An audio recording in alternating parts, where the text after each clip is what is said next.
what I found works best with these types of properties is to pick properties in the path of progress. So, if you can see things are developing and going in the right direction, don't pick the area that's already pristine and has the highest price point, because you're going to be capped on appreciation. Pick the area that's just getting better and better, and you'll see appreciation really like exponentially increase. So I think that's really smart. And I was curious what your cash flow is on these two properties, because I mean that is an amazing price point to get brand new properties. Yep. Yeah. So Kali's been doing. It's been up and running. That's the one we bought in September. So we've been running that one, and it's just been pretty much booked solid. So we've top line anywhere from 4,500 to 5,500, which was our best month. Like spring break just flew off the handles. So, and we're doing, I think in those months, if you take in the extra supplies, we might have 2,500, maybe a little bit more in expenses. So if we do a 5,500 month, we could take home three. But I'd say it's a pretty consistent, solid 2,000 cash flow for sure. And then a couple of months it gets high, and the nights of light, like November and December were very busy. That continued through January. February was a surprise. It was busy. March was crazy. So I'd say we've had a little bit of a lull in April, but it's still like the weekends are always booked out a few months in advance, and we fill in. It's just how quick we fill in the weekdays. March I got to, and like there was no vacancy by the time March 1st happened, and I like that. April had to fill in some weekdays, but they just seem to do really well. And I kind of monitor their pricing. So if the weekdays aren't going, I'll adjust. I try to fill.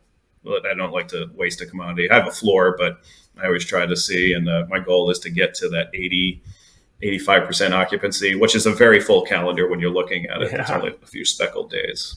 Yeah, I mean 85, that's amazing. And there is so much strategy around pricing. I see all the Yes. time. We go through deals on our weekly calls, and you look at comps and people just set their price at 150 for the whole year, or 200 for the year, and I'm like, "Man, you are leaving tens of thousands of I think dollars so. on the table, because, we have properties that rent for 11 times as much in July than they do in January for a night. Yeah. It's just it's crazy. So I think that's super smart. Yeah, and in Florida, I mean, the only slow time period really is kind of like late spring and early fall, after before kids are out of school, after they go back to school, and then the rest of the time you got snowbirds and families traveling, and There's just so so much good times. Yeah, I yeah, think April I said a little bit, but it's still kind of picked up too. And June and July has been booking crazy. So I'm thinking that's maybe great. August, September I'll see another slowdown. But I've already experienced what I say is enough of a high season that it's no matter what happens in the last couple of months, it shouldn't matter. But there's just always people coming here for different reasons. And the northeast corner of Florida is interesting. And these houses, I've like downtown St. Augustine is great. I love it there. But if you cross the bridge where I'm at, maybe a mile down the road, my same house would be going for $800,000. And in a hurricane zone, in a flood zone, you'd be paying so much more just for the value and so much more for the flood insurance. They would make Yeah, you get flood insurance if you had a loan on that. And so, like, I'm kind of right. And as soon as you're out of that expense zone, you're also out of the flood zone.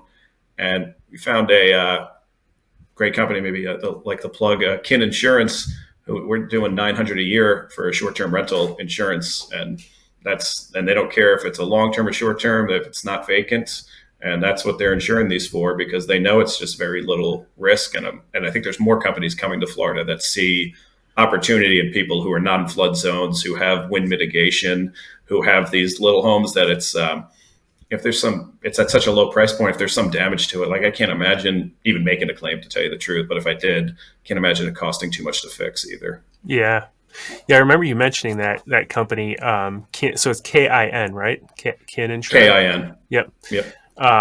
Yeah, that's amazing. I mean, $900, like everyone's freaking out over insurance in Florida, to have a new build that you're insuring for $900. And talk about path of progress, just outside of where that same house would be 800,000. With so many people flooding into Florida, it's only going to expand. The high end area is just going to get bigger and bigger. So just makes so much sense to buy it for a fourth or a third of the cost, and just cash flow in the meantime, sit on it and wait for it to appreciate. So just doing some rough math here. So if each of those properties is 2,500 in net cash flow, and the other one in Palatka is 1,000, you're at about $6,000 of net cash flow just from the three of them, not counting any your Alaska property or your other long term rental, and it's in St. Augustine, right? It is. Yep. Yeah, That's that's so awesome. the Alaska one's bringing upwards of maybe 1,000, 1,100, which I'm kind of at the point ready to sell that. I'd love to take that and put it into a short term rental here as I'm building. Like I just love St. Augustine. I want to say bring stuff closer because that's not always a good strategy, but closer to an area that I think is really good Yeah, for short-term rentals. And just it's Alaska's getting far away, but that cash flow is nice. And then the other one too, I'm looking to it. It does maybe 100 or 200. It's just because of it's in an HOA. It's got a lot of other expenses. It's appreciated very nicely though, so I'd love to take that appreciation once the long-term tenants are tell me they're ready to go. I will sell it, but I don't like to. I normally first a right refusal to who's ever in there. So once they tell me they're ready to pack up, I'll probably try to bring that into downtown St. Augustine because I'm done kind of with HOA fees. I think they're not a waste, but they can get out of hand. And I've looked at probably every community in St. John's, especially before I started to live here, and then as I've been investing, and it's really hard to manage an HOA well. And everything looks good and pretty for the first 5 years, but if you really dig into the numbers and the deferred maintenance and the reserves or the lack of reserves, they're kind of a financial nightmare waiting to happen. And I've seen a lot of condos and townhomes and HOAs hit that 15-year mark and have a lawsuit and have no plan for repairing the roofs and get hit with the insurance. So if you think your insurance is bad, just imagine for a yeah, townhome community. And that's just too much for me to watch. I watch it in my own neighborhood, and there's a lot to watch. And I haven't found anyone who's did as good a job as me keeping an eye on the finances. So I just find them to be a very big risk, unfortunately, for investors. And you're not going to be as involved in it, and your neighbors kind of hate you a little bit for renting it out. Unfortunately, there's this big stigma yeah, against long-term rentals. There's a huger one against short-term rentals. I don't know what it is because I found there to be like people who are bad owners and people who are bad renters. It has nothing to do with whether you rent or own. It's just the type of person you are. hmm But there is the stigma, and I'm not sure why. So I think moving out of those HOAs where you can really have as much flexibility on your property. And St. Augustine has a historic district. They've already ruled what can happen in there. They've ruled what can happen on the outside. So there's enough legislation around it. And I don't think they're going to impose any restrictions where I'm at because they've kind of already decided. And yeah, so that's a really good thing as well. So I feel safe and comfortable in that area. yeah, yeah. A couple great points there. Yeah, I'm with you on HOAs because I had one in Chicago right out of the get right out of the army. Right after I got out of the army, I bought a condo downtown Chicago, right on Lake Michigan, $1,100 HOA fee, which was insane. They Jeez, had a that's gym and a doorman and all the ridiculousness. yeah, So I rented that out for a while, and then one day we got a letter from a developer saying, "I want to buy your building and turn it into an apartment, and so we're going to pay you." Basically, it was double what each unit was worth. They're going to pay every owner off double what it's worth. yeah. So we had a HOA meeting, and I'm like, man, everyone's going to be on board with this. This is going to be great. And everyone like is standing up screaming, they're trying to steal my condo. And I'm like, what are you talking? Yeah. Like, take the double and go next door and buy a new condo. But homeowners, who've been in there for the last 40 years are a little bit different than investors in terms of mindset. So you're always going to Oh be yeah, the minority when it comes to the HOA. So yeah, learned a lot about HOAs very similarly when I went through that. And then yeah. yeah, I think that's that. Oh, what was the other point? I was going to. You brought up something about. Well, Maybe the laws. yeah. You Oh, bring yeah. that up The a lot. laws. Yeah, exactly. So it was already, the law was already established Yeah, in St. Augustine.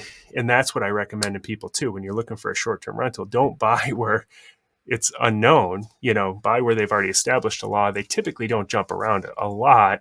Obviously, Yeah. it can be modified over time, but you're in a much safer position there. So that's smart.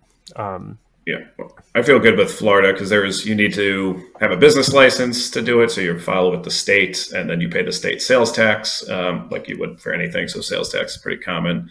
And then St. Johns County, if you rent anything less than 6 months, there's a tourism tax, which is now up to 5%. Which I'm not a big fan of taxes, but I feel like it's a very good revenue generator for them. So I don't see them.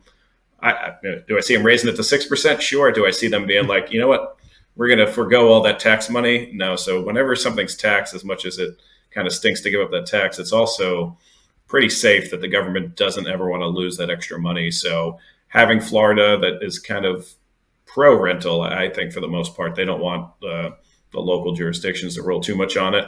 I know there's been some talk about that recently, but for the most part, I still find them to be pro rental. And then the local jurisdictions making money off of it. Once the government makes money off of it, I feel that's a pretty safe bet.